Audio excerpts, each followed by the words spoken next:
Бул сабакта мен силерге көбүнчө окуучулар жана студенттер берүүчү суроого жооп берүүгө аракет кылайын. Эмне үчүн математикада сандан сырткары тамгалар колдонулат? Эмне үчүн сандарды гана пайдаланбайбыз? А, Б, X жана Y жана Z булардын эмне кереги бар? Чын эле кызык. Буга макулсуңарбы? Эмнеге математикада биз тамгаларды колдонобуз? Анткени тамгалар бизге өзгөрмөлөрдү белгилөө үчүн керек. Бизде x плюс 3 барабар 10 теңдемеси бар дейли. Бул жерге x'ти жазган себебибиз төмөнкүн билдирет. Чындыгында бул өзгөрмө эмнеге барабар экенин билбейбиз. Бул кандайдыр бир белгисиз сан. Биз ушул белгисизди табышыбыз керек. Мунун деле өтө кереги жок. Бул x'тин ордуна башка деле тамгалар болушу мүмкүн. Биз бул теңдемени төмөнкүдөй деле жазсак болмок. Сызыкча плюс 3 барабар 10. Же мындай.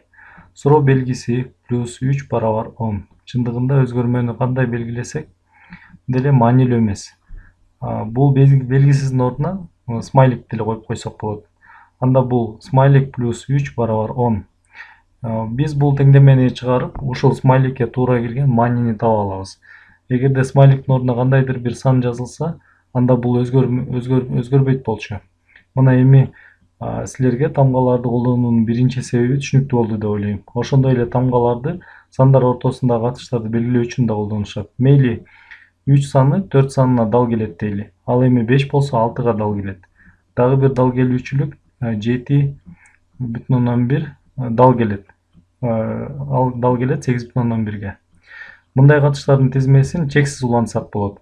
Бирок бардык дал келүүчүлөрдү жазып бүтө албайбыз. Бизге мунун жазуу үчүн орун да убактыбыз да жетпейт.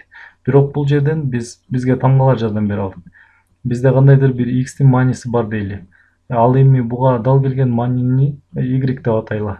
Анда биз мындай деп айталы. Эгерде x'ке 1ди кошсок, анда y болот. Ушундай теңдемелердин жардамы менен биз чексиз дал келүүчүлөрдүн көптүгүн карай алабыз. X'тин ордуна каалаган санды коюп, y тапсак болот. Мисалы, эгерде x бул 3кө барабар болсо, анда ага дал келген маани 3 плюс 1ге барабар болот. Же төрткө. Эгерде x'тин мааниси 7,1ге барабар болсо, анда ага дал келген маани 7,1 плюс 1ге барабар же 8,1. Тамгаларды колдонуу эң жакшы өзгөрмөнү белгилөө үчүн. X менен Y гана колдонуш керек эмес, башка тамгаларды деле колдонсо болот. X менен Y колдонуу илгертен бери келе жатат. Биз X'тин ордуна жылдызчаны деле колдонсок болот. Ал эми Y ордуна смайликти. Туюнтманы ушундай түрдө жазсак деле болот. Эсиңерде болсун, тамга математикада болгону символдорду гана түшүндүрөт, андан башка эч нерсе эмес. Мына эми бүттү. Кийинки жолугушканга чейин.